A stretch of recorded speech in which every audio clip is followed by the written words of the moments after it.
asistieron, entonces yo creo que la única forma sería que yo hiciera algo como esto para ver quiénes están participando y después hacer como una asistencia. Están en orden alfabético del nombre, aparentemente. Ah, pero eso implicaría que debo mostrar mi pantalla para que quede grabada.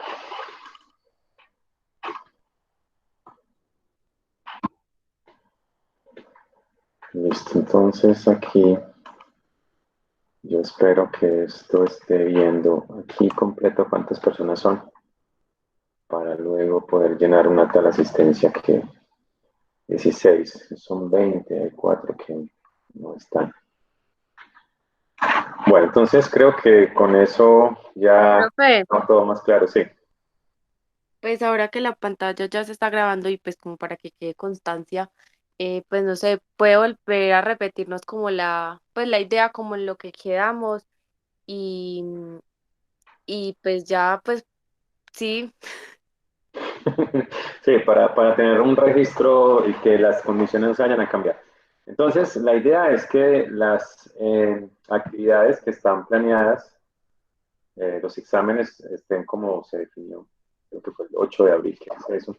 Y el examen final, que está programado con un 15%, sería un examen eh, con actividades que se proponen no para 2 horas, sino con antelación, siquiera 2 semanas, para que los estudiantes resuelvan ese taller, si lo quieren llamar así, o esas actividades.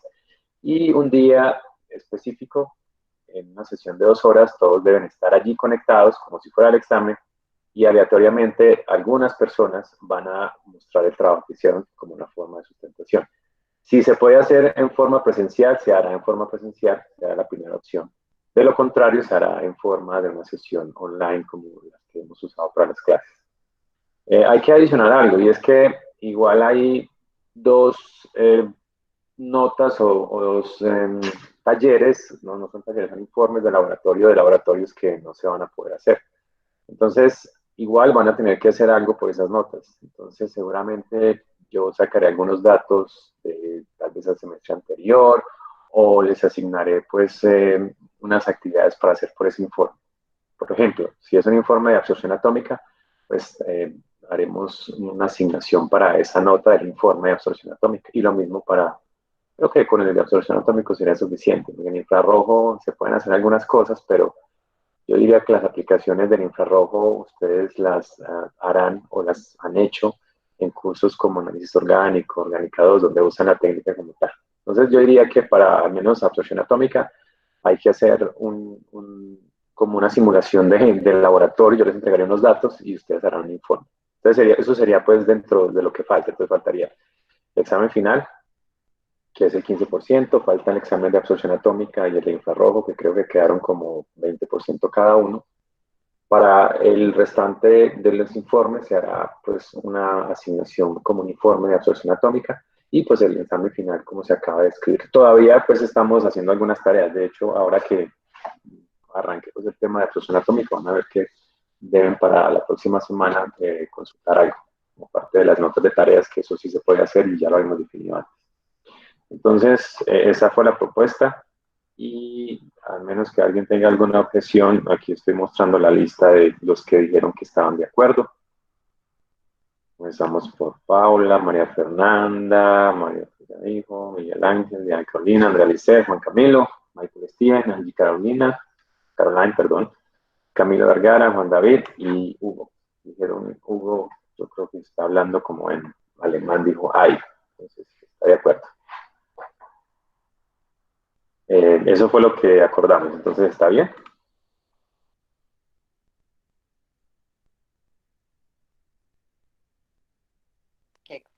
profe, y esos informes tan extensos son, ¿Los qué? pues los informes así como se nos dice que hacemos simulaciones, nos envía resultados, los informes qué tan extensos son. Eh, Ustedes ya hicieron un informe de cromatografía de gases o deberían entregarlo el viernes, ¿no? Sería en las mismas condiciones.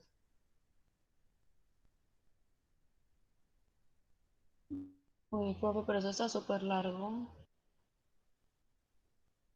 El informe.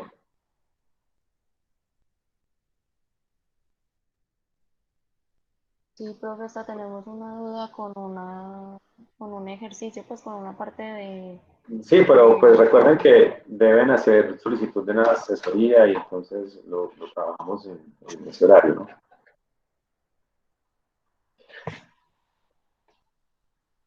Sí, los informes deben ser informes completos. No estoy hablando de una extensión de número de hojas o lo que sea. Ustedes vieron que para cada uno, o por lo menos eso pasó para la cromatografía de gases, ustedes tenían unas instrucciones. O sea, la parte de general es la misma, o sea, qué partes debe tener y qué consiste cada parte, y las pues, recomendaciones generales.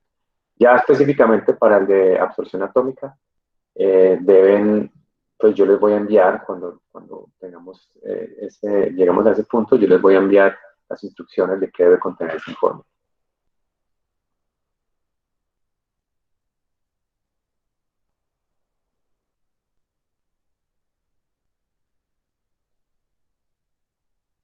Entonces estaba esperando si decían que estaban de acuerdo con la forma de evaluación que habíamos definido y con las condiciones que se acaban de establecer.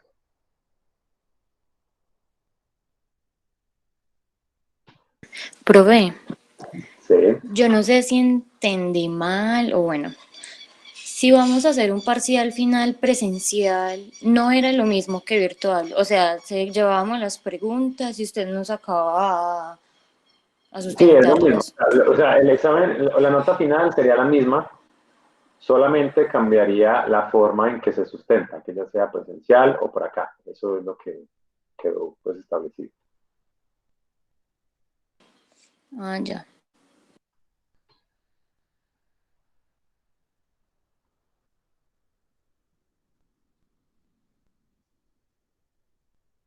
Todavía estoy esperando que me digan si están de acuerdo o no con lo que acabo de decir, porque pues la idea de que quedara grabado era que pudiéramos tener un soporte, tanto ustedes como yo, y yo no he tenido el soporte de ustedes.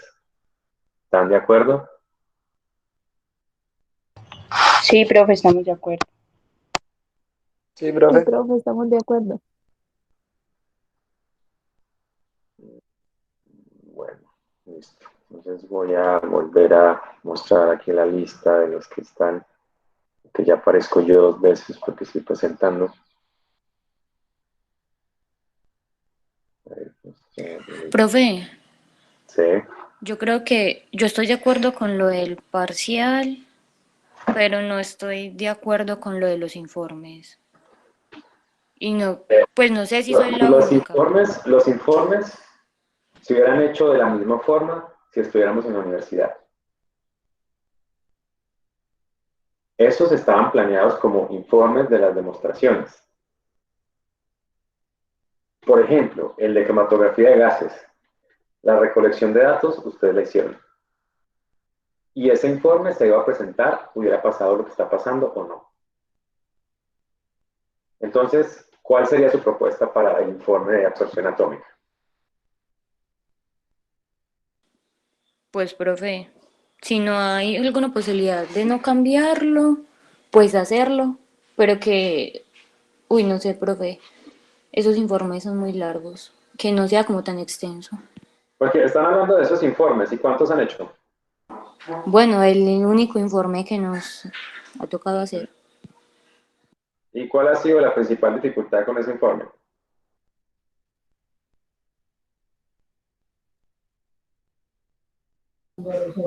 Los análisis de resultados. ¿Y por qué hay dificultades en el análisis de resultados?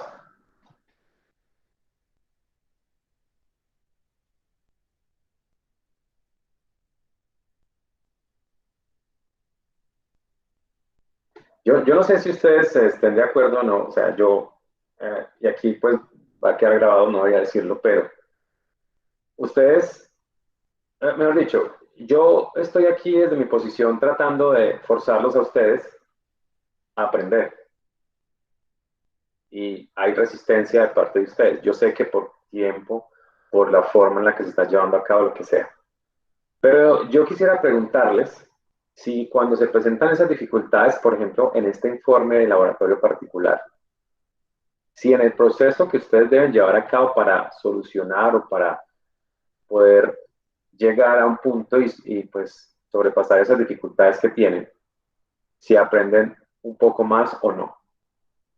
Porque si no, pues entonces no tiene sentido.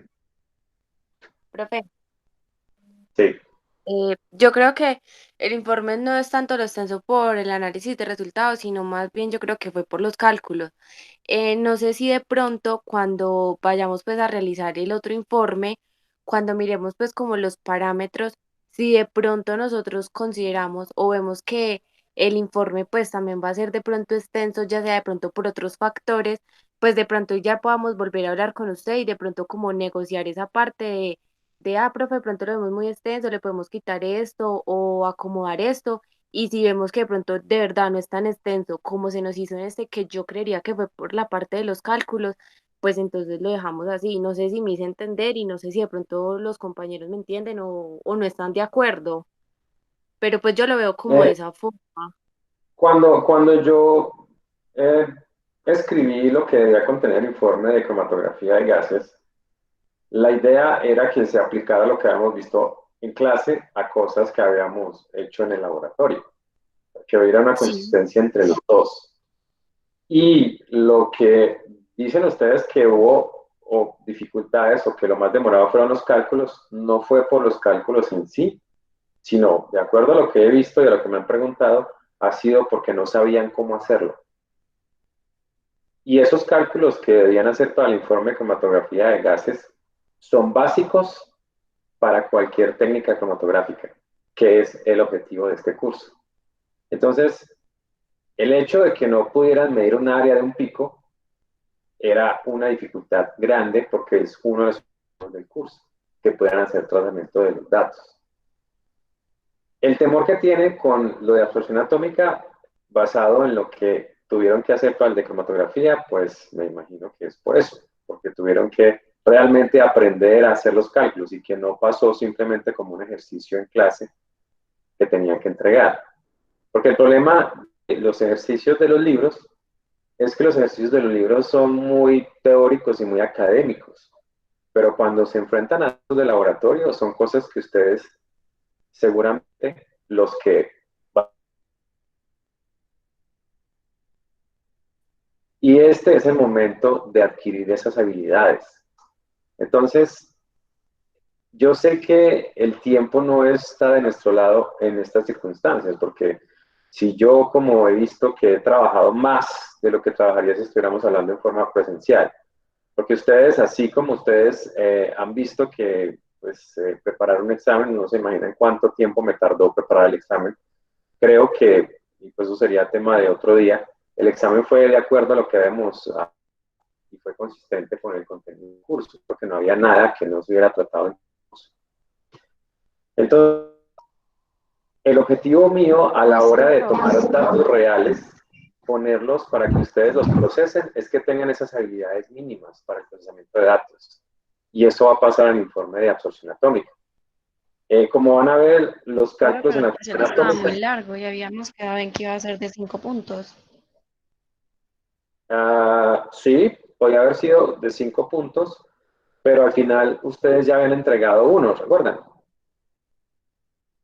Y habían algunas preguntas que no eran dignas de ser un solo punto, y ustedes tienen que ser conscientes de eso. Nada de lo que había en el examen estaba más allá del contenido del curso. Si había algo, era porque no estaban completamente listos para el examen. Y ahí sí, pues son cosas que yo no puedo solucionar.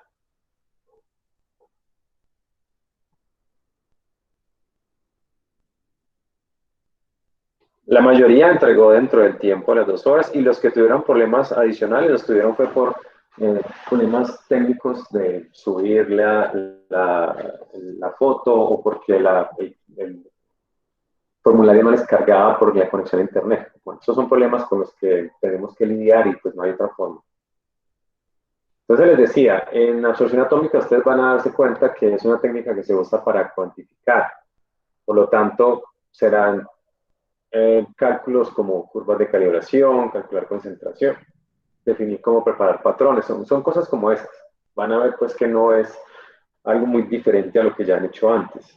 El problema o la dificultad que presentó cromatografía de gases era pues, porque era algo completamente nuevo para ustedes.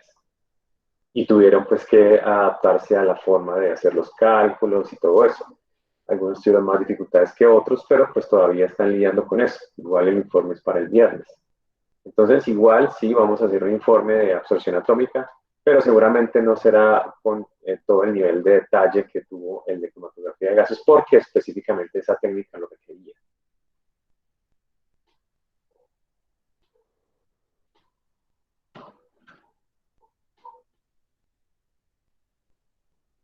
¿Algo más que quieran discutir?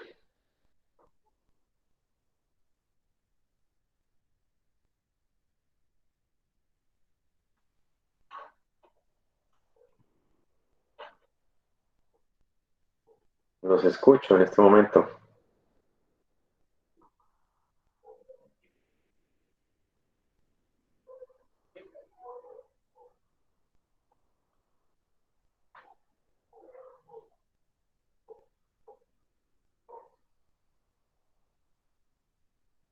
Estefanía, ¿tiene algo que adicionar?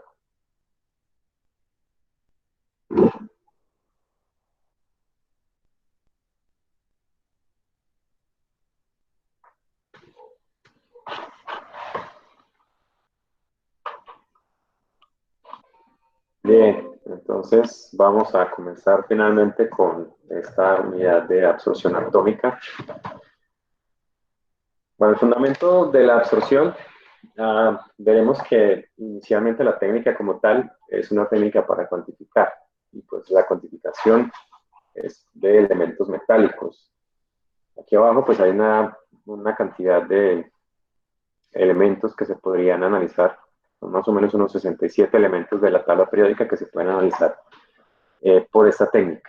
La sensibilidad de la técnica es suficientemente buena para que tengamos concentraciones del orden de partes por millón, incluso algunas técnicas pueden llegar a detectar concentraciones mucho más bajas que partes por billón. Lo importante de esta técnica es que los metales finalmente tienen que estar en solución. Entonces aquí es donde viene lo que les había hablado de una tarea o una consulta. Y es que si yo tengo una muestra, digamos, mineral, ese mineral yo de alguna forma debo llevarlo a solución. Es decir, por ejemplo, si tengo un mineral que tiene óxido de hierro y yo quiero determinar el contenido de hierro, pues debo pasar ese hierro a solución. O sea que debo tener alguna forma de hacer un tratamiento de la muestra para que el hierro pase de su forma de óxido sólido a una solución. Entonces necesitamos producir de iones en solución. El mineral pues será sólido. Entonces lo que se usa comúnmente para determinar o para pasar esos elementos a su forma de solución o a su forma iónica, básicamente son dos o tres técnicas que son usadas para eso. La primera es el ataque ácido. Esto implica tomar la muestra como tal y hacer un tratamiento con diferentes ácidos minerales, como clorhídrico, nítrico, sulfúrico, una lista de ácidos. Y la otra técnica es a través del uso de la fusión o los fundentes. Entonces, la tarea de ustedes es consultar qué ácidos se usan. Voy a escribir eso aquí en el chat para que tengan. Entonces, en cuanto al ataque ácido, van a consultar qué ácidos se usan. También en qué orden, porque también hay una forma diferente de adicionarlos, con cuáles se usan, con cuáles se tratan primero y cuáles después. A ver qué ácidos se usan, en qué orden y las condiciones experimentales, las condiciones para eso, ¿no? Normalmente esto implica un calentamiento. Esto sería pues lo del ataque ácido. Esto lo pueden encontrar también como digestión ácida. Es otro nombre con el que pueden encontrar esto. O disolución con ácidos. Hay diferentes fuentes que pueden encontrar disolución con ácidos de minerales, puede ser. Y el otro tema es la fusión con fundentes. Entonces, lo primero es cuáles fundentes se usan, también en qué condiciones. La fusión usualmente se lleva a cabo en crisoles. Entonces, ¿cuáles son los materiales de los crisoles? No, es para el otro viernes. ¿Cuáles son los materiales de los crisoles? Sí, porque eso normalmente se hace calentar. En el curso de orgánica, no recuerdo si la 1 o la 2, creo que la 1, ustedes ya llevan a cabo un tipo de fusión, que es la fusión sódica. ¿Recuerdan eso o no? Sí. ¿Cómo era el tratamiento que le hacían a la muestra para la fusión sódica?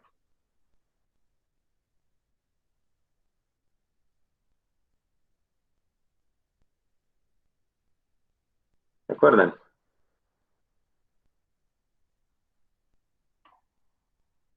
Profe, ¿puede Ya. repetir la pregunta? Pues primero se fundía, Sí, la pregunta era, ¿cuál es el procedimiento para la fusión sódica de la que hacían en química orgánica? Juan David. se fundía el sodio, Sí. luego se trataba con agua y alcohol, si no estoy mal, eh, llevaba ebullición, luego se adicionaba la muestra. Bueno, no me acuerdo el orden exactamente, pero sé que tenía esos pasos. Sí, pero básicamente el tratamiento era un fundente. El fundente en ese caso particular era el sodio. O sea, el sodio metálico, Ujú.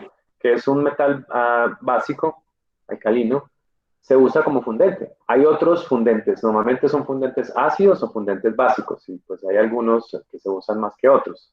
Entonces, el tratamiento es, en general, tomar el fundente en un material que resista el calentamiento, ¿no? Adicionar la muestra. Algunos fundentes requieren un tratamiento previo, como el sodio, porque pues, es bastante reactivo para adicionarlo directamente en agua, ¿no? Y luego se somete a un calentamiento fuerte. Incluso eso era, creo que en un tubo de ensayo y sobre el mechero, ¿no? Hasta que la muestra se descompusiera, seguramente hasta que quedara un color determinado, ¿cierto? Y luego se hacía un análisis elemental, ¿no? ¿Recuerdan? Se da análisis que tenía nitrógeno, azufre, etcétera, ¿no? Entonces, el procedimiento de la fusión es más o menos ese: tomar la muestra, agregar el fundente, llevarlo a calentamiento, puede ser calcinación o una temperatura determinada, y luego ese residuo de la fusión disolverlo en un solvente. Y eso garantiza que el analito, por ejemplo, el metal, pase de su forma sólida a estar líquido, ¿cierto?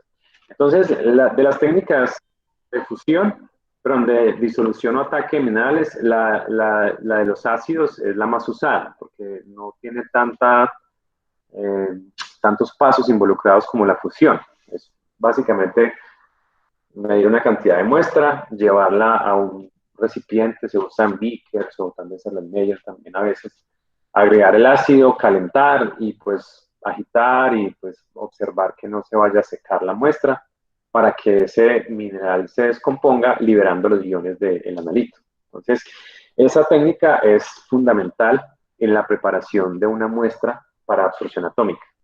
Es una de las técnicas más usadas. La de la fusión, pues también. Entonces, el viernes de la próxima semana, que sería, a ver, digamos, el 24, el viernes 24, pues vamos a discutir eso, las técnicas de fusión o de ataque de ácido. ¿Sí, sí está clara la tarea?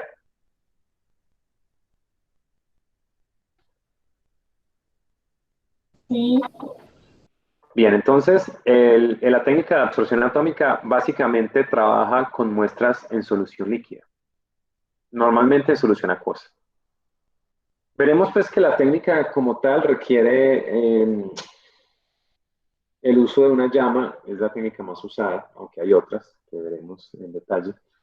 Y pues eso implica que el uso de un solvente orgánico no sea muy recomendado, ¿no? Debido a que estos son inflamables, algunos, la mayoría. Entonces, por eso la escogencia de una matriz en solución acuosa. El padre pues, de la absorción atómica como técnica de análisis es este señor que está acá, Alan Walsh, en 1955. Pues comenzó a usar los trabajos pues, de otros para aplicarlos específicamente a la absorción atómica. Y pues vamos a ver un poco de la historia de cómo se llegó a utilizar esa técnica. Como fue desde la época de Isaac Newton que descubrió que habían ciertos prismas o ciertos lentes que eran capaces de descomponer la luz blanca en colores. Y eso fue básicamente el aporte de Newton. Luego este señor Wollaston también, pero uno de los que tuvo mayor aporte a la espectroscopía atómica en general, no como técnica de análisis, sino como técnica, fue Fraunhofer. Este señor en 1814 fundamentó su estudio en la interacción entre la luz solar y la materia.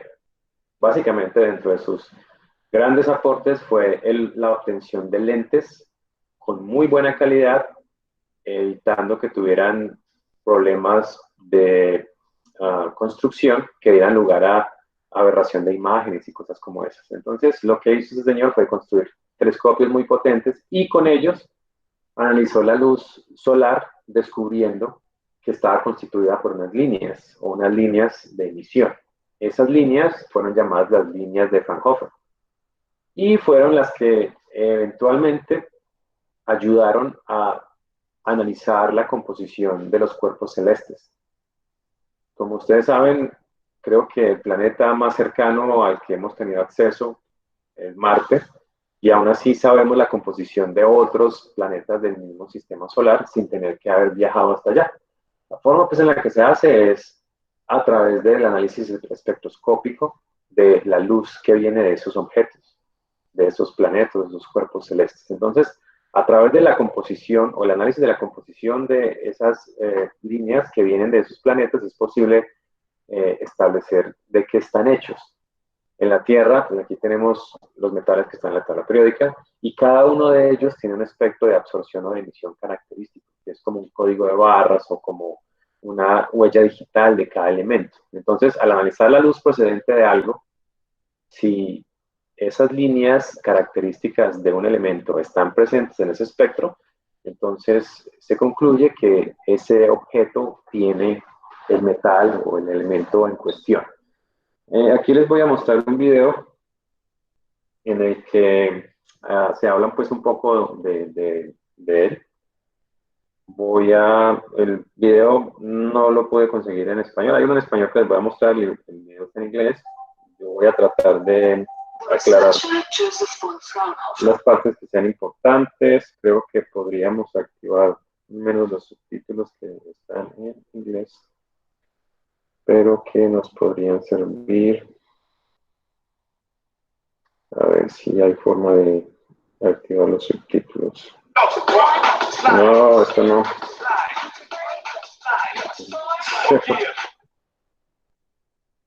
Bueno, vamos a intentarlo de nuevo. Creo que los subtítulos no funcionaron. The researcher Joseph von Fraunhofer, born in 1787, has brought us closer to the stars. He is considered to be a co-founder of modern optics because he succeeded in producing telescopes of a previously unreachable quality. His most important discovery has survived even to this day. Named after him, the Fraunhofer lines. They allow us to take a look into space and to understand how stars are formed. With the aim of making better optical lenses, Fraunhofer examined the color dispersion of glass. He experimented with different light sources, for example, with the sun. When sunlight enters a prism, a colorful arc appears, the spectrum. Fraunhofer developed an optical device that splits the light into its spectral colors. With this spectrometer, he could examine the colors more accurately. In 1814, he discovered tiny dark lines. With exceptional accuracy, he measured and documented 574 lines. They would be key to the success of his research. With these dark lines, he found fixed reference marks, which he could use to measure the light refraction of different glasses, since they divided the colors clearly from each other. Now he was able to produce high-quality, streak-free raw glass of a consistent quality, from which... Bueno, entonces en esta primera parte están hablando de la forma en la que él construyó los telescopios, que eran de una muy alta calidad, libres de problemas ópticos de deformación o aberración por la forma del vidrio o del lente. Y pues aquí van a hablar de las aplicaciones a las que pudo tener acceso después de haber fabricado esos telescopios. He made the best lenses. With them, he was able to build the most efficient and largest astronomical telescopes of his time. Fraunhofer died at the young age of 39. The quality of his telescopes and optical instruments remained unmatched for decades. With the Fraunhofer lines, he laid the foundation for many areas of physics and modern astronomy. After 1826, other scientists tried to comprehend how the Fraunhofer lines work. It was not until 1860 that Gustav Kirchhoff and Robert Bunsen succeeded in revealing the secret of the dark lines. By evaporating mineral chemicals, they produced colored flames. During the investigation, it became clear that each of these chemicals... Voy a hacer un cambio acá para que podamos ver un poco mejor el video, porque hay como un retraso con los subtítulos. No.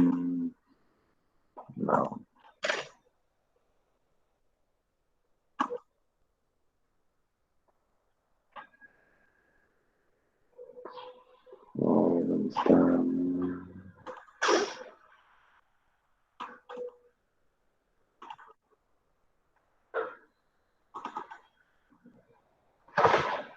Entonces, 15.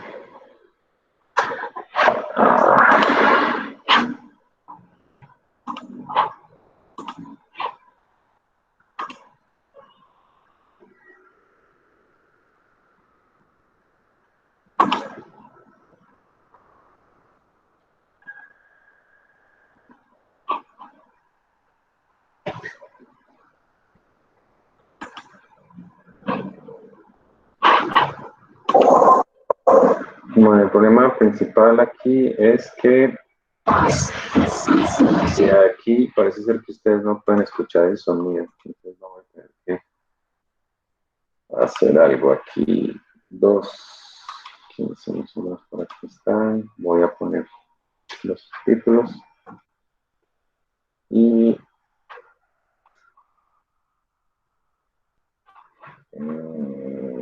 left its own fingerprint in the form of lines, similar to a barcode. Some of these barcodes are also found in the dark lines of the solar spectrum. The researchers found there, among others, the codes for iron and sodium. They concluded that these minerals must also occur on the Sun. But how are the dark lines generated? By means of nuclear fusion, the Sun produces an unimaginable amount of energy that emerges on its surface as light. There, this light is sucked in or absorbed by the chemical elements. In the process, they leave their characteristic fingerprint on the solar spectrum in the form of black lines. That's why we call them absorption lines. For example, sodium is missing parts of orange light, and for iron, parts of blue and green. Based on the pattern of lines, astronomers can now recognize which elements make up the matter of the celestial body, as well as what the temperature of its gaseous atmosphere is. They can also determine the distance and movements of stars, and even entire galaxies. Today, there are around 25,000 absorption lines that are known in the solar spectrum. Their discovery was considered to be a milestone in astronomy because our knowledge about the universe is almost completely obtained by the analysis of light. We owe this knowledge to Joseph von Fraunhofer, the pioneer of the spectral analysis. Without his discovery, we would never have gotten so far in the development of physics as we have today.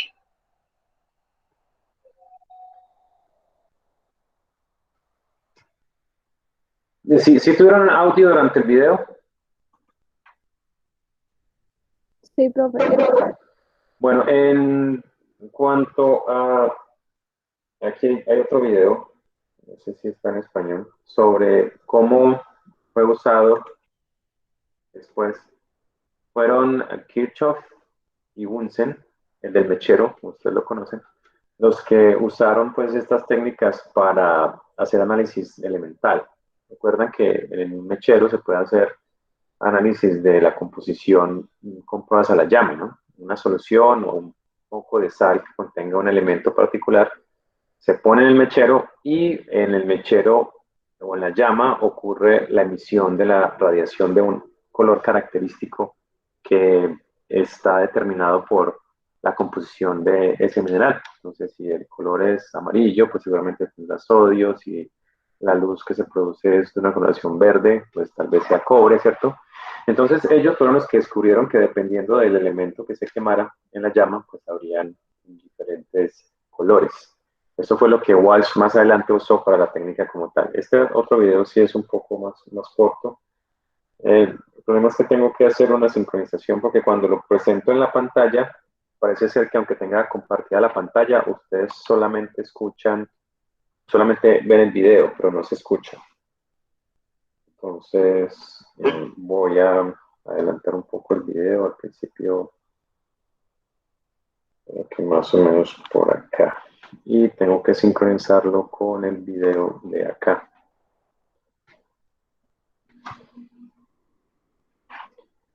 Más o menos por aquí. Listo. Entonces, a ver, 32. Y voy a ponerlo por acá en 32.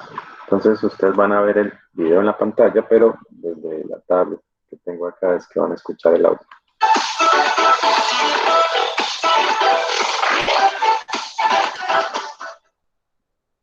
A principios del siglo XX, la comunidad científica se vio sorprendida por un fenómeno sin precedentes. Al excitar átomos de un mismo elemento en estado gaseoso con un tubo de descarga, emitían energía. Mediante un colimador, dirigían el haz de luz emitida hacia un prisma monocromador. En este prisma se separaban las distintas longitudes de onda del haz de luz emitida. Los resultados se recogían en una placa fotográfica.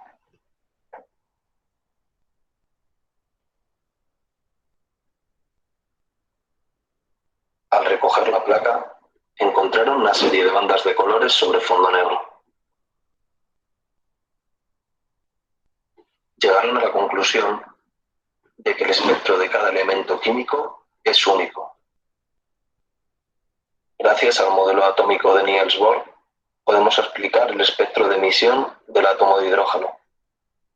Cada banda recogida en la placa fotográfica es debida a una transición electrónica de un estado de mayor energía a uno de menor energía. El electrón, al pasar de un nivel a otro, emite energía en forma de fotón. Las bandas se corresponden a las frecuencias de radiación electromagnética emitidas debidas a las transiciones electrónicas de niveles de mayor energía a niveles de menor energía.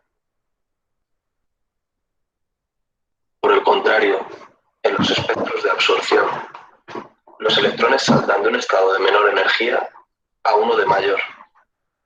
Para poder lograr esta transición, el electrón absorbe energía. Absorbe la diferencia energética entre los dos niveles. En los espectros de absorción, de todo el espectro continuo, solo aparecerán unas bandas negras correspondientes a las longitudes de onda absorbidas en las transiciones electrónicas. En el espectro de emisión aparecen bandas coloreadas correspondientes a las energías emitidas en cada transición electrónica. Tanto el espectro de emisión de un elemento como el de absorción son únicos. Por ello, podemos identificar elementos químicos por espectroscopía. Es como si cada elemento tuviera asociado un código de barras. Espero que este vídeo te haya ayudado. Nos vemos en el próximo.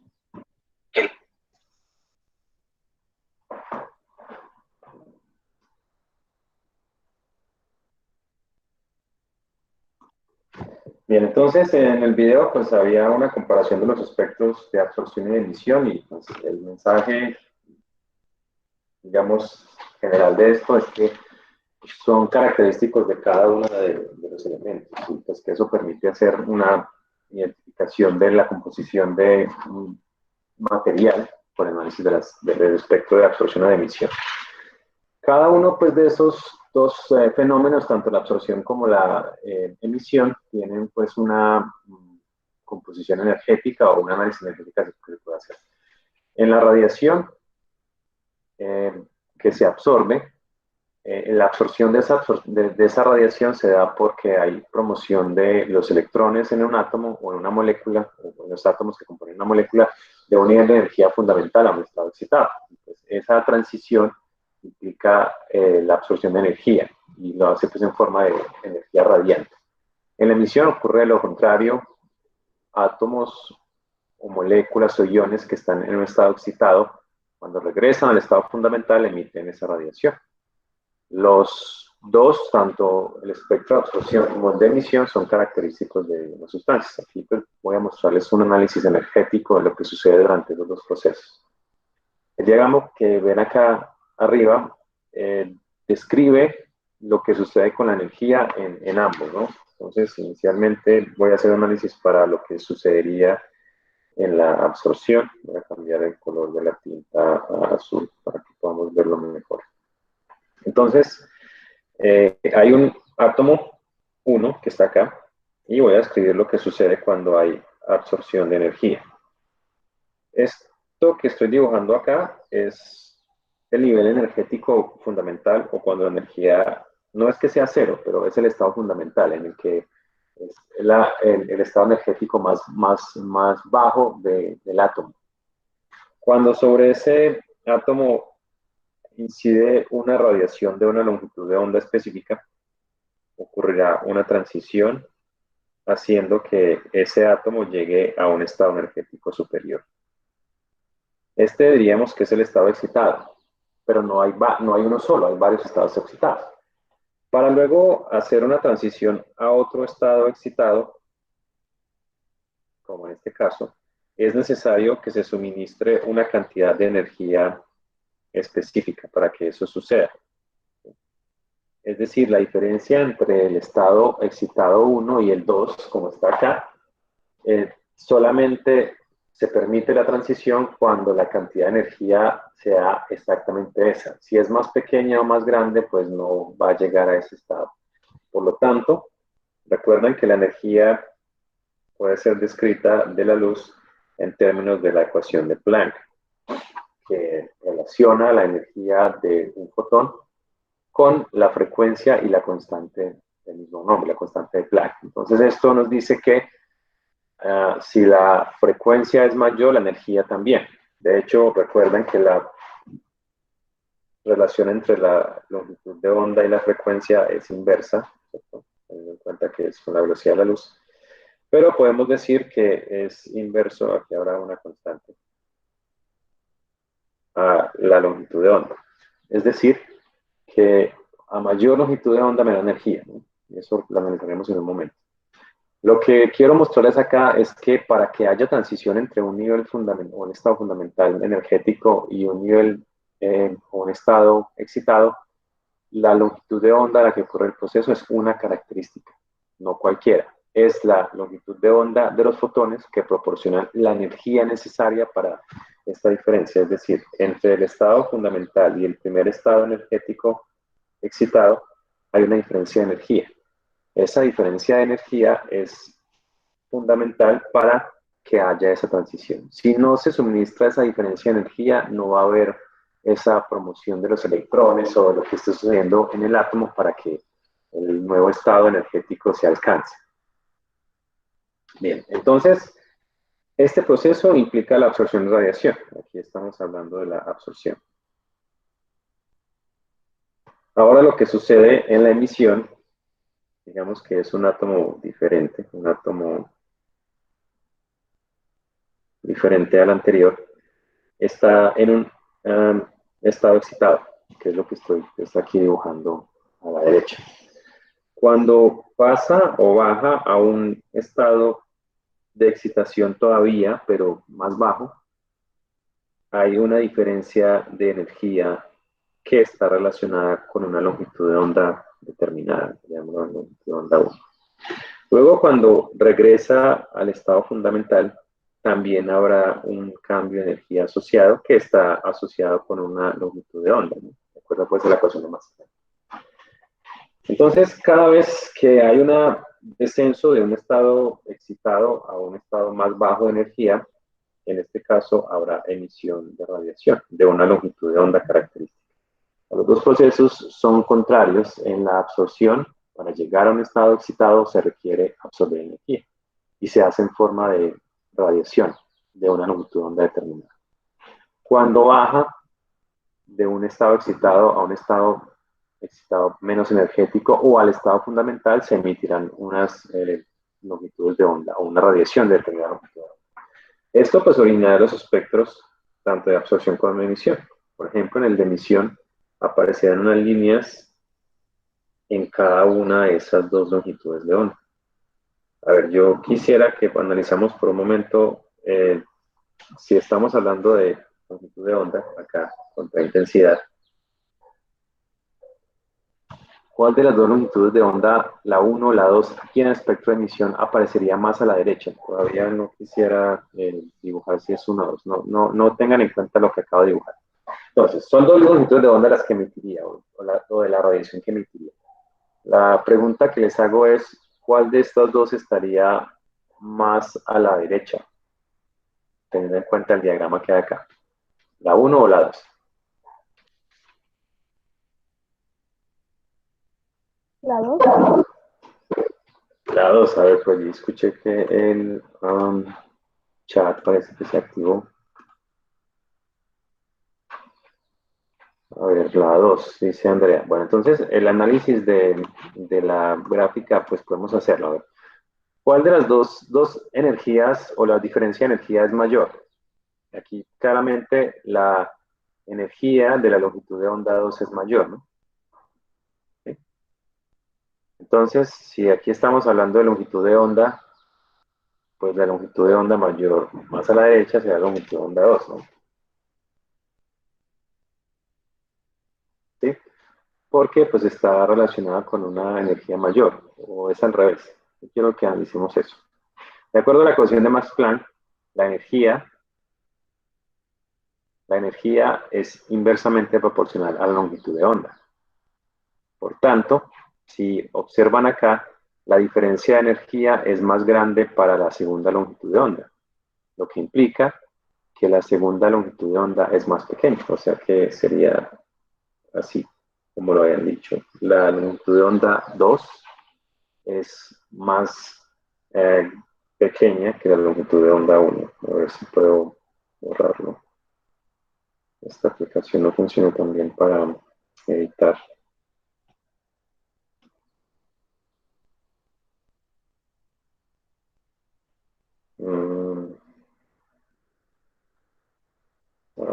Creo que es el grosor que se puede ajustar.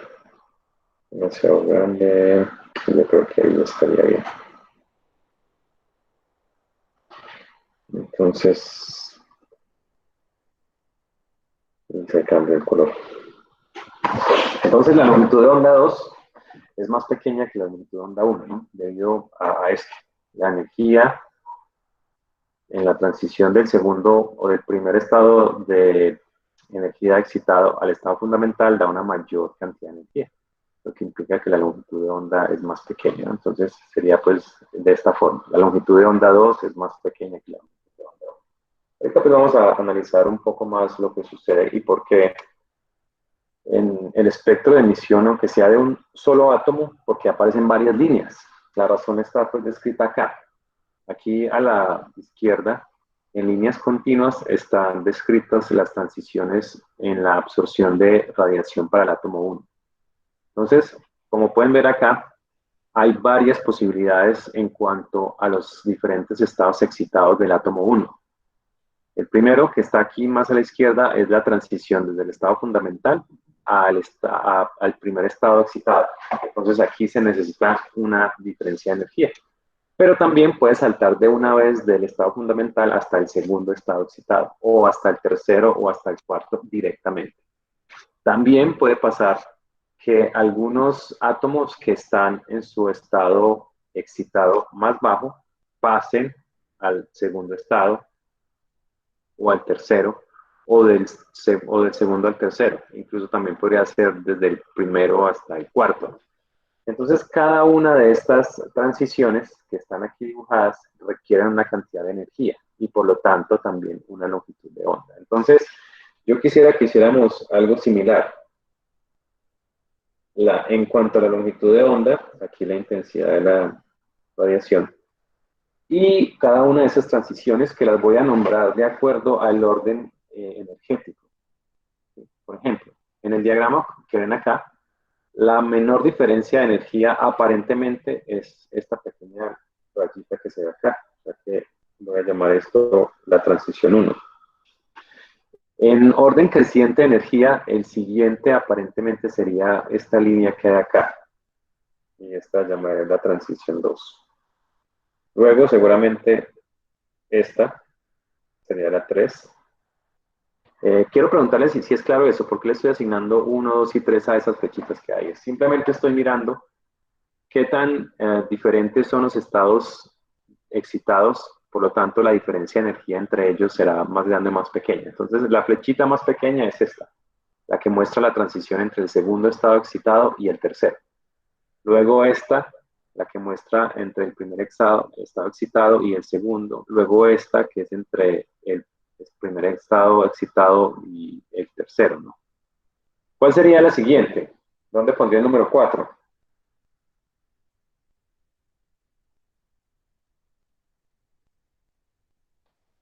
En la primera. En la primera a la izquierda, ¿cierto? O sea que aquí tendríamos 4, ¿no? Y parece ser que en orden creciente sería 5, 6 y 7. Sí, lo que estoy ahí dibujando es la diferencia de energía, ¿no? Esta es la más pequeña, luego esta, etc. ¿no? Ahora, cada una de esas diferencias de energía será proporcionada por una diferente longitud de onda, ¿no? De un fotón que suministra esa energía. Entonces, si yo quisiera dibujar ese espectro de emisión, ¿cuál línea estaría más a la izquierda? O sea, aquí, la primera que vería, ¿qué longitud de onda sería? O sea, aquí vería una lineecita, ¿no?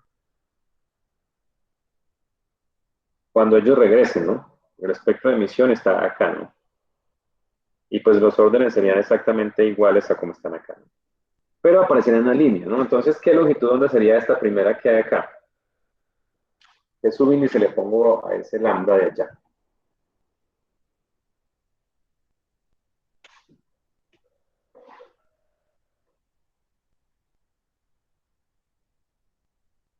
Recuerden que la ecuación de Planck me dice que la energía es proporcional a esto, ¿no? Pero sabemos que con respecto a la longitud de onda son inversas, algo así.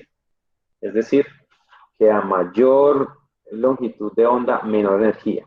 Y al contrario, si la longitud de onda es pequeña, la energía será la más grande, ¿no? Entonces, observen acá que cada uno de estos índices que yo puse del 1 al 7 estaban dados en orden creciente de energía. Es decir, el 1 significa una transición de energía más pequeña que el 7. Entonces, dicho eso, ¿qué subíndice le pongo acá? Porque cada una de estas transiciones es provocada por diferentes longitudes de onda. Entonces, ¿cuáles de esas longitudes de onda o en qué orden estarían ubicados acá? Profe, hay 7, 5, 4, 3, 2 y 1.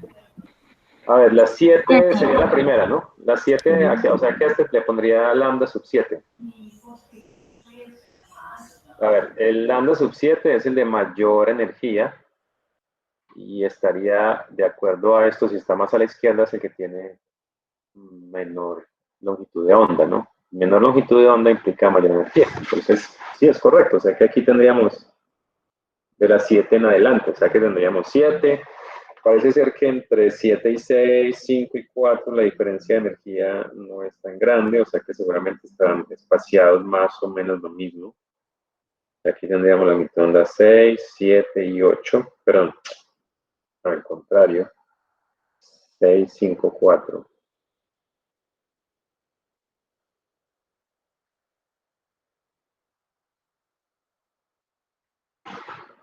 sería 6, 5, 4. Después parece ser que entre la 4 y 3 hay una diferencia mucho más grande, o sea que tal vez esté espaciada un poco más. Aquí estaría la longitud de onda 3. Luego la 2 es un poco más cercana. Aquí sería la longitud de onda 2. Y la 1 es como la menos energética, que sería algo como esto. Entonces, el espectro de emisión tal vez luciría como esto. La longitud de onda más pequeña, que es la que provoca la energía más grande, estaría más a la izquierda.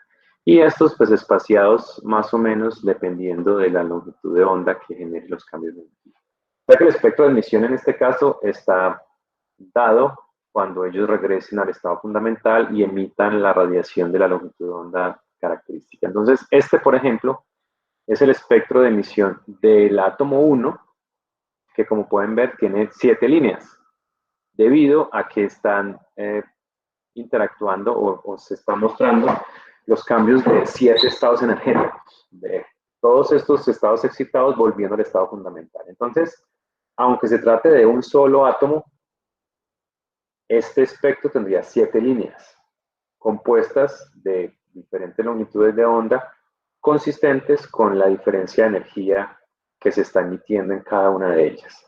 La longitud de onda más corta sería la que corresponda a la transición más larga de energía. Y la longitud de onda más grande, de acuerdo a la ecuación de Planck, es la que me está dando el cambio de energía más pequeño. Y pues los demás cambios serán proporcionales a eso. Entonces, este espectro de emisión, aunque tenga 7 líneas, es solamente de un átomo. La razón está en que el paso de un estado excitado al estado fundamental no es único, no es uno solo. Podemos ver que en este caso, si este átomo tiene 4 estados excitados, podrían haber incluso algunas transiciones que no se muestran acá. Por ejemplo, cuando pasa del estado excitado más alto al estado excitado más bajo. Una línea por acá, esta pues no aparece ahí. Pues seguramente estas serían líneas adicionales al espectro de ese átomo 1. ¿De qué depende cuántas líneas aparezcan en cada uno de esos espectros? Pues depende básicamente de cómo se llegó del estado basal al estado excitado, es decir, lo que sucedió antes de la emisión, o sea, el proceso de absorción. La energía necesaria para llegar a esos estados excitados podría ser suministrada por una fuente de calor. Por ejemplo, si en la llama yo coloco esa sal que tenga un compuesto que contiene ese átomo 1, podría haber esas líneas de diferente color si en la llama se alcanza específicamente esta distribución de energía. Es decir, si esa llama proporciona la energía necesaria para que los electrones de ese átomo pasen a esos estados excitados. Entonces, cuando regresen, pues emitirán al mismo tiempo todas esas longitudes de onda. Seguramente el color que nosotros percibiríamos sería aquel que produzca en nuestro ojo esas 7 longitudes de onda juntas. Entonces será un color característico de ese átomo. Si la temperatura de la llama, por ejemplo, es más grande, seguramente habrán estados excitados más grandes también, o más energéticos. Entonces, dependiendo de la temperatura, porque esa es una forma de suministrar energía para que la absorción suceda, pues la emisión tendrá un color característico. Eso es algo importante para la técnica de absorción atómica. Si usamos una llama como fuente de energía para la excitación, entonces la emisión dependerá a la temperatura a la que esté la llama. Tendrá un color diferente dependiendo de qué tan caliente sea esa llama. Eso será pues algo que se debe tener en cuenta al momento de analizar el equipo que se usa para esto.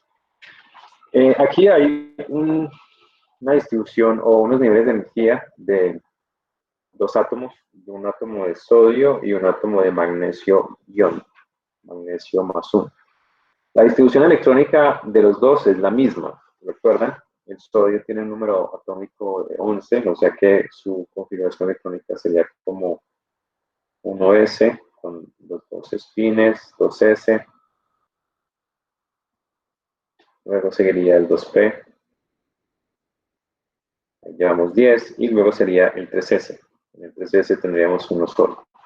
Entonces, el último electrón en el nivel de valencia del sodio es uno solamente y está en el nivel 3s. El del magnesio es similar. El magnesio tiene un número atómico de 12, pero aquí estamos ante el magnesio ion, o sea que tiene un electrón menos. Por lo tanto, la configuración electrónica de ese ion será la misma que la del sodio. ¿Sí? Tendría un electrón de más acá, pero la carga me dice que ha perdido ese electrón.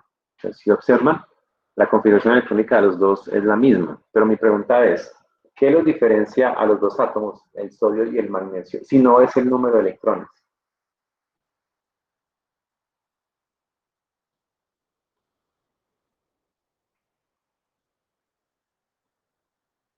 O sea, mi pregunta es, si yo tomo el magnesio y le quito un electrón, ¿se convierte en sodio? No, ¿Sí?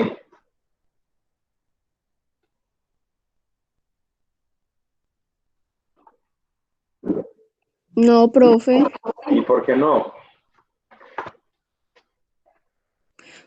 porque en esencia sería cambiarnos el núcleo, no solamente los electrones, no. O sea que hay que cambiar otras cosas en el núcleo para que eso pasara, ¿no? Entonces, ¿qué diferencia hay entre el sodio en su estado neutro y el magnesio como ion más uno? ¿Qué diferencia hay entre los dos? Ya vemos que la cantidad de electrones no, pero en el núcleo, ¿qué haría diferente?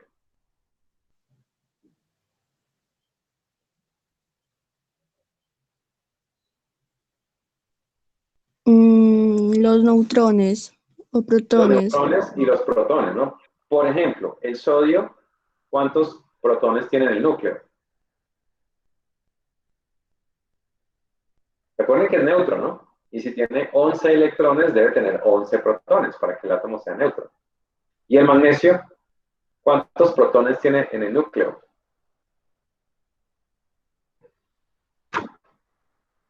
12. 12, ¿cierto? Por eso tiene un protón más que el número de electrones cuando pierde un electrón. Entonces, miren que la diferencia en el núcleo, no solamente en los protones, sino también en los neutrones, hace que los niveles de energía sean diferentes. Lo que está mostrando cada una de estas lineecitas son las posibles transiciones que hay entre cada uno de ellos y cuánta energía se requiere para cada transición. Entonces, analicemos la más fundamental de acá, que está a la derecha para el sodio. Esta lineecita me está diciendo que para que haya una transición entre un nivel 3S y el nivel 3P, necesitamos suministrarle a un átomo de sodio 5.890 electronvolts de energía para que vaya desde el 3S, porque recuerden que si estamos completando la configuración electrónica, después del 3S sigue el 3P, ¿no? Entonces, este electrón podría ir acá, ¿cierto? Para un átomo de sodio, cuando este electrón va a uno de los orbitales P, la cantidad de energía que se debe suministrar es de 5.890 electronvolts. En el caso del magnesio, la misma transición requiere únicamente 2.796 electronvolts. Entonces, es más difícil o requiere más energía hacer la transición del sodio que del magnesio. ¿Cuál será esa razón? ¿Por qué creen que sea más fácil o que la energía que haya que suministrar para una transición del 3S al 3P sea más pequeña en el magnesio que en el sodio?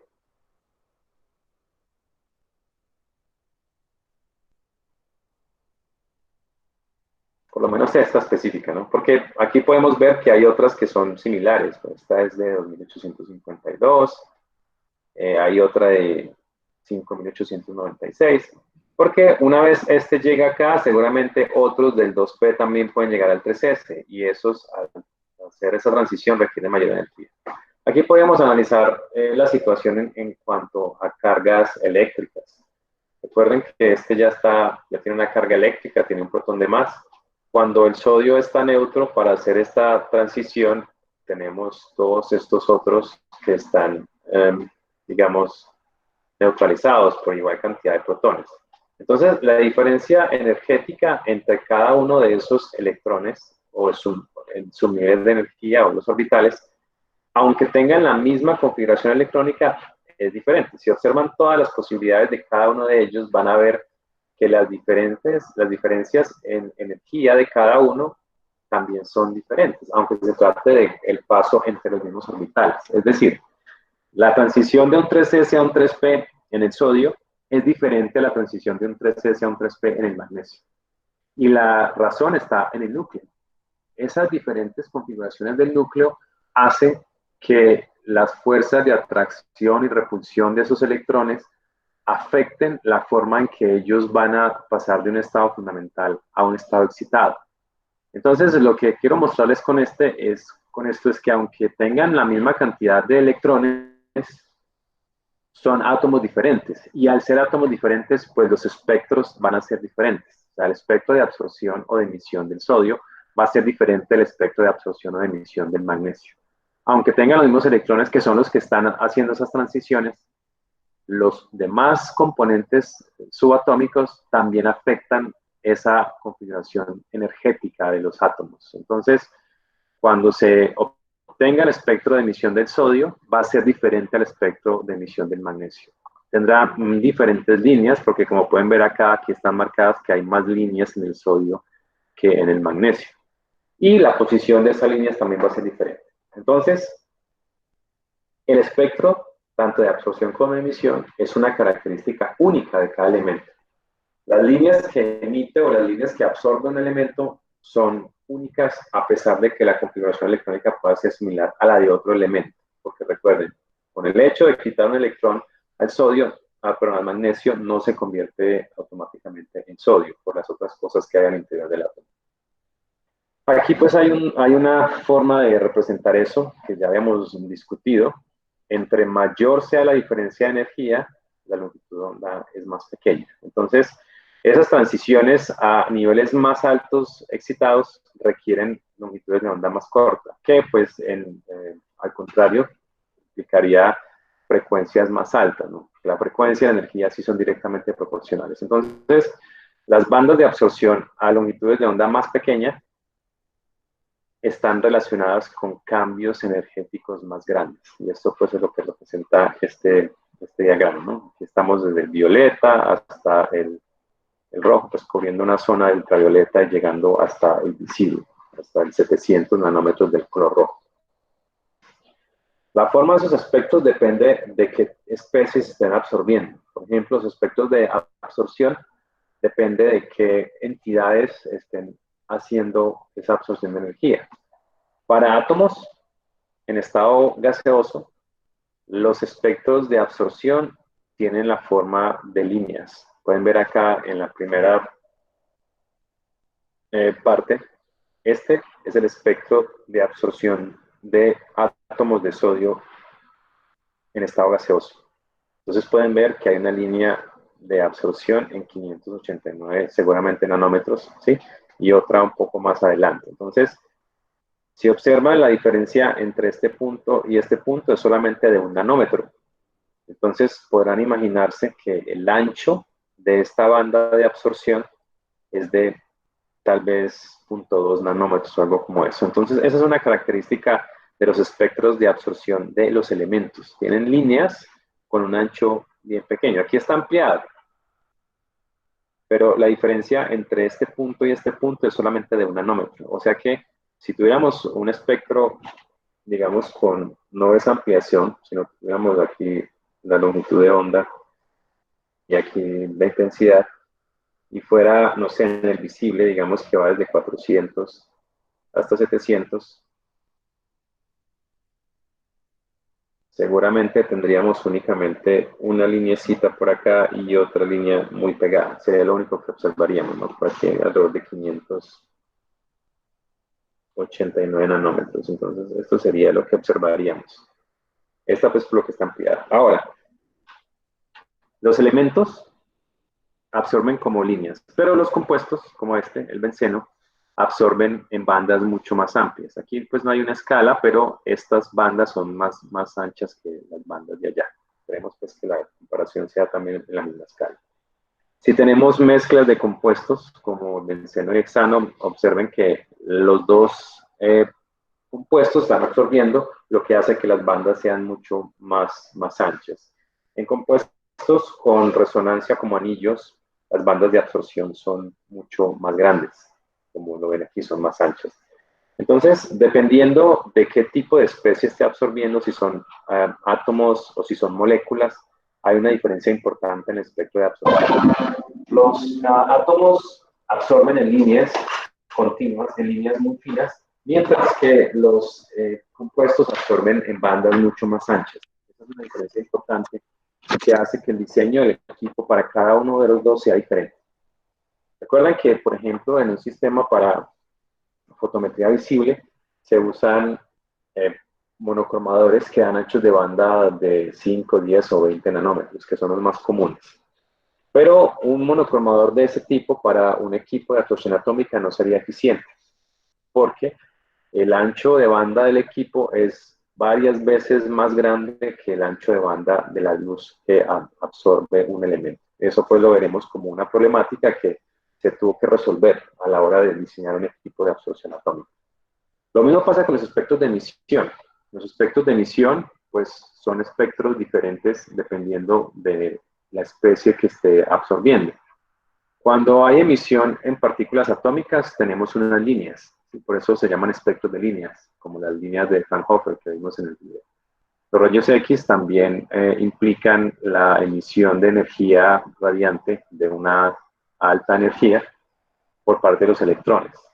Cuando estamos hablando de compuestos o moléculas, hay espectros que son de bandas más o menos pequeñas, y los espectros continuos se obtienen cuando hay sólidos que se están calentando, cuando se presenta la incandescencia. Y aquí pues en esta figura hay una diferencia de cada uno de ellos. Aquí primero analicemos lo que sucede en la figura de la izquierda. Observen que la longitud de onda va desde 325 hasta 600 nanómetros.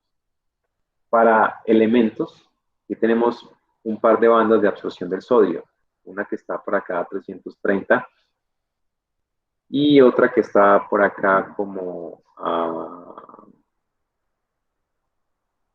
tal vez 420 para el calcio y otra que está a 404 para el potasio. Entonces miren que estas son líneas de emisión, estos son espectros de emisión. Cuando se trata de elementos son casi líneas de un ancho muy pequeño, un ancho de menos de 1 nanómetro en algunos casos. Cuando se trata de compuestos, como el que está aquí representado, que es este hidróxido de magnesio, las bandas de absorción son mucho más anchas. Y pueden ver la forma de un espectro de un compuesto es muy distinto a el de un elemento. Aquí tenemos en el ultravioleta estas bandas de absorción para el enlace entre magnesio y este grupo OH. Aquí también tenemos en el visible algunas líneas de elementos, sodio, la misma que mostramos ahora, ¿sí? Eso estaría 590, bueno, está por acá pequeñito, no se alcanza a ver. Bueno, todas estas líneas pequeñas son de elementos, de átomos solos, y las de los compuestos son más anchas. Cuando se trata de los rayos X, esta sería la forma de un espectro de rayos X. Entonces son anchas, son un poco más anchas que las de los elementos. Y esto es lo que sucede cuando hay radiación continua. Cuando hay un cuerpo que se está calentando, la radiación que emite es continua y observen que la banda, los anchos de banda también son grandes. De hecho, observen que aquí ya no estamos hablando de nanómetros, sino longitudes de onda del orden de metros. Bueno, que con a la menos 6 estos serían como de micras, ¿no? O sea que estos anchos de banda son mucho más grandes.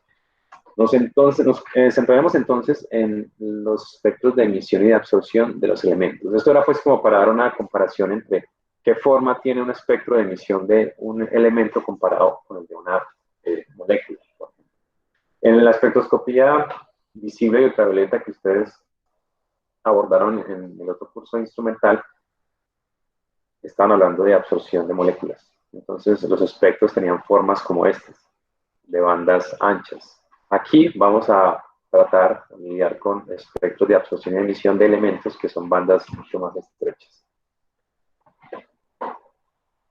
La cantidad de líneas, como les dije, depende de qué estado energético haya alcanzado un átomo o una molécula. En el caso de los átomos, aquí estamos viendo que dependiendo de la longitud de la temperatura de la llama o la temperatura a la que alcance, a la que esté ese elemento, las líneas también son diferentes. Por ejemplo, observen para calcio, cuando la temperatura a la que se encuentra es del orden de 2000 Kelvin, muestra básicamente una línea, tal vez un poco gruesa, posiblemente conformada de varias líneas muy pequeñas si hiciéramos como un zoom alrededor de esta zona.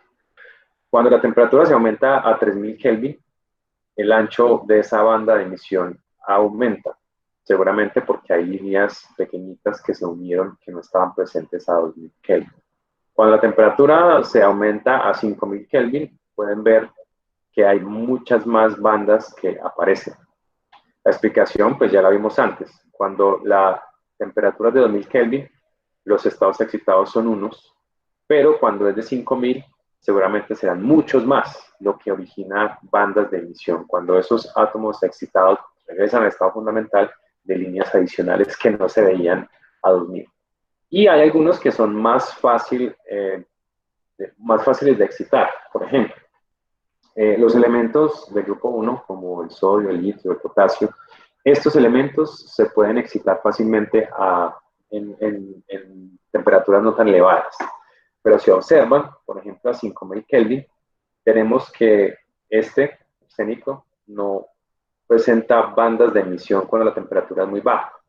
Es decir, que los átomos de este elemento son mucho más difíciles de excitar que un átomo, por ejemplo, en sodio. La razón, pues, está en cuanto a la configuración electrónica. Entonces, la temperatura a la que se debe someter un material para que haya absorción de energía y luego la emisión depende del material, depende de qué elementos lo constituyen. Entonces, por eso veremos que eso origina que los medios que se usan para hacer la excitación sean diferentes. Por ejemplo, la llama, una llama de un gas determinado, puede tener una temperatura suficiente para excitar el sodio, pero tal vez no para el plomo, el hierro. Entonces, eso hace que el equipo que se vaya a usar para esto debe proveer diferentes mezclas de gases para la llama, si es una llama, o tal vez un método alternativo a la llama para alcanzar temperaturas más elevadas. Entonces, eso se justifica en este punto.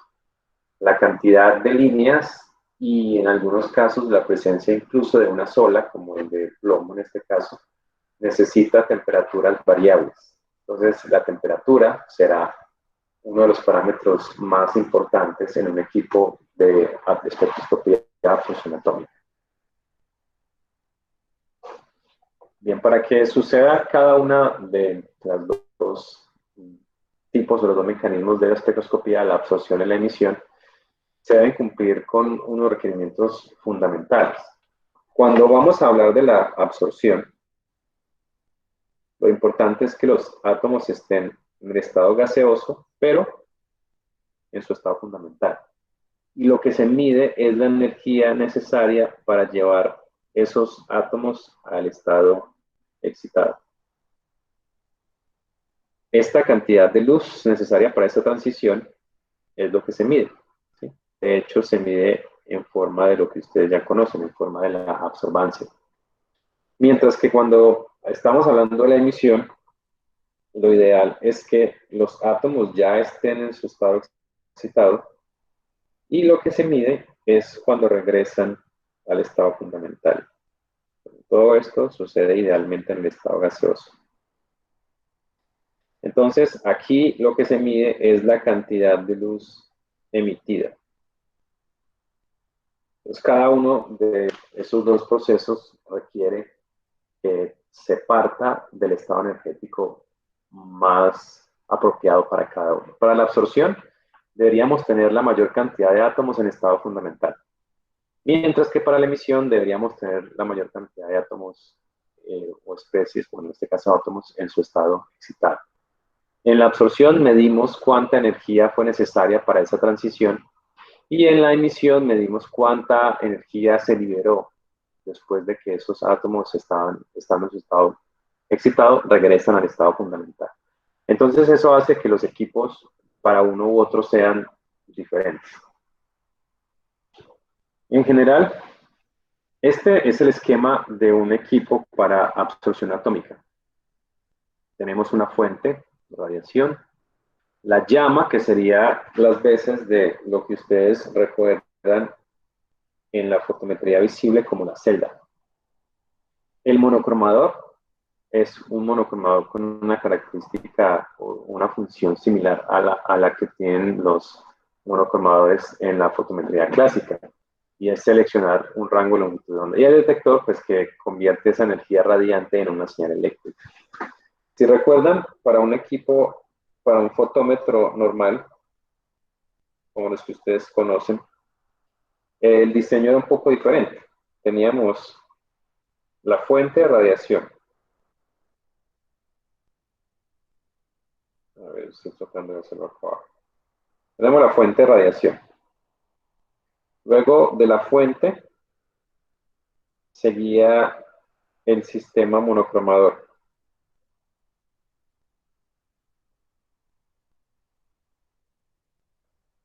Después la luz seguía hacia el compartimiento donde estaba la muestra, que es la celda, ¿no?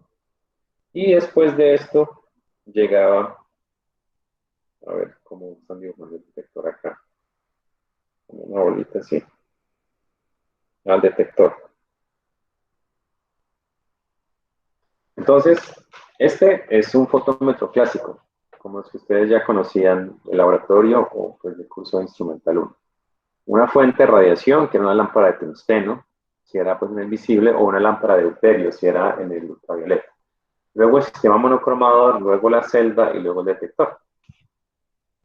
Hay una diferencia importante con el diseño de un equipo de absorción atómica. En ambos tenemos los mismos componentes, más o menos similares, ¿no? La lámpara es pues la fuente, la llama será la celda donde está nuestra muestra, que son los átomos que se están evaporando y que están absorbiendo radiación. El monocromador y el detector son los mismos 4 elementos, pero están ubicados en diferente orden, y esa es una característica importante de un equipo de absorción atómica. La razón para ubicar el monocromador no entre la fuente y la celda está en que la lámpara, en este caso, emite una radiación específica, una longitud de onda específica para cada elemento. De hecho, en absorción atómica se necesita una lámpara para cada elemento que se vaya a analizar. Y eso tiene que ver con el hecho de que las líneas de absorción de los elementos sean muy finas. Es decir, si yo colocara el monocromador acá y tuviera una lámpara que emita varias longitudes de onda, seguramente la radiación que sale del monocromador tendría un ancho de banda, que es característico del monocromador, demasiado grande para lo que absorbe la llama. Y vamos a ver más adelante que eso es una problemática. Entonces, realmente la ubicación del monocromador después de la llama tiene como objetivo filtrar la radiación que se produce en la llama. Recuerden que en la llama se están quemando cosas.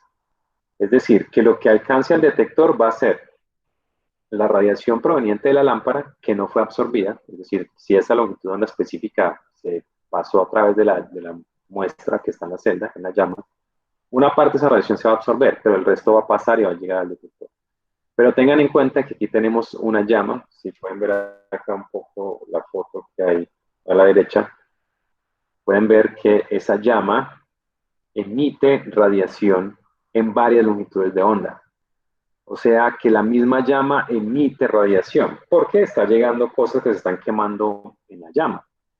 Entonces, el objetivo del monocromador después de la llama es filtrar toda la radiación que se produce en la llama, de forma que lo que llega al detector sea básicamente lo que no se absorbió de la lámpara, más una parte de la llama. Y pues vamos a tener que lidiar con eso, porque en la llama se están produciendo incluso la misma longitud de onda. Porque si, por ejemplo, estamos analizando potasio, a la llama están llegando átomos de potasio que se están excitando en la llama y que al regresar al estado fundamental emiten radiación. Entonces va a haber una diferencia importante que hay que hacer. cuál radiación proviene de la lámpara que no se absorbió y cuál radiación proviene de la llama. Esa es una de las problemáticas de un equipo de absorción atómica y veremos pues cómo se soluciona. Pero básicamente la justificación de que el monocromador esté después de la llama es porque en la llama misma se producen unas longitudes de onda que deben ser filtradas. Si se colocara el monocromador antes, primero, el ancho de banda del monocromador es muy grande con respecto a la longitud de onda que emite la lámpara, o sea que no es necesario, porque si el ancho de banda del monocromador es de 20 nanómetros y el ancho de una línea de emisión de la lámpara es de menos de 1 nanómetro, pues no estaríamos filtrando nada, o sea que no tendría ninguna función poner el monocromador antes, debido a eso, a que lo que emite la lámpara son líneas de emisión. Y lo que el monocromador hace es pues dejar pasar cosas mucho más grandes. Sería como utilizar un filtro para filtrar partículas extremadamente pequeñas y que la muestra no tuviera nada más que esas partículas pequeñas. Entonces la analogía sería, ¿para qué filtrar algo si ese papel filtro no va a ser capaz de retener partículas ninguna de la muestra? O sea, esa muestra, que es la luz que está atravesando o que está haciendo generar esa lámpara, tiene un tamaño muy pequeño, entonces el monocromador no tendría ninguna función atrás. Entonces el monocromador se coloca adelante con esa función de filtrar todas las radiaciones que se producen en la llama.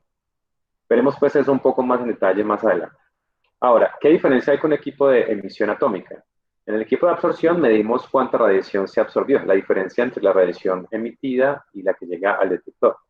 En un equipo de emisión atómica no necesitamos una fuente de radiación. De hecho, la lámpara es la que suministra la energía necesaria para excitar los átomos. O sea que no necesitamos una fuente de luz para excitarlos. La llama es suficientemente energética para provocar la excitación de esos átomos. Lo que vamos a hacer es simplemente medir la energía radiante que se produce en la llama por el descenso de esos átomos en estado excitado al estado fundamental. Entonces, en un equipo de emisión atómica, la lámpara está apagada y utilizamos la llama como fuente de radiación. Y pues necesitamos lo demás, el sistema monocromador para hacer la filtración y el sistema detector para convertir esa energía radiante en una señal eléctrica. Entonces, aquí pues están presentes las diferentes configuraciones de un fotómetro convencional, como ustedes lo conocían, un equipo de absorción atómica y un equipo de emisión atómica. Esa, digamos que es la configuración general. Lo que nosotros, o lo que se ha abordado hasta este momento en los otros cursos de instrumental ha sido el monocromador. Son monocromadores iguales, de rejillas de difracción o de filtros. Y los detectores, pues también pueden ser fototubos multiplicadores o otros detectores que usted ya ha analizado. Entonces, en la instrumentación aquí nos vamos a centrar básicamente en lo que sucede en la celda, que sí es un diseño diferente, y en las fuentes de radiación. Entonces, ese va a ser pues el énfasis en esta siguiente parte. ¿Cuáles son las partes del equipo diferentes? La celda y la lámpara. Entonces, inicialmente analizaremos cómo es que la llama cumple su función y cuáles son los tipos de fuentes de radiación que se utilizan en la espectroscopía de absorción atómica. Y eso pues será el tema de la próxima clase del viernes. Hasta ahí, ¿qué preguntas les han surgido de lo que hemos visto?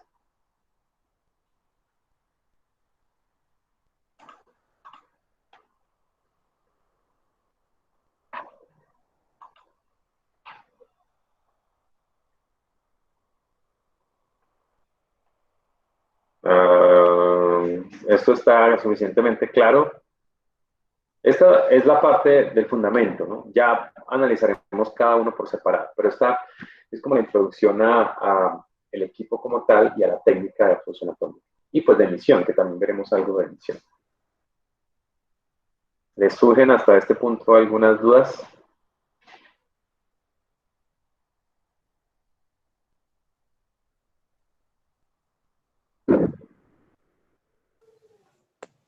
No, profe.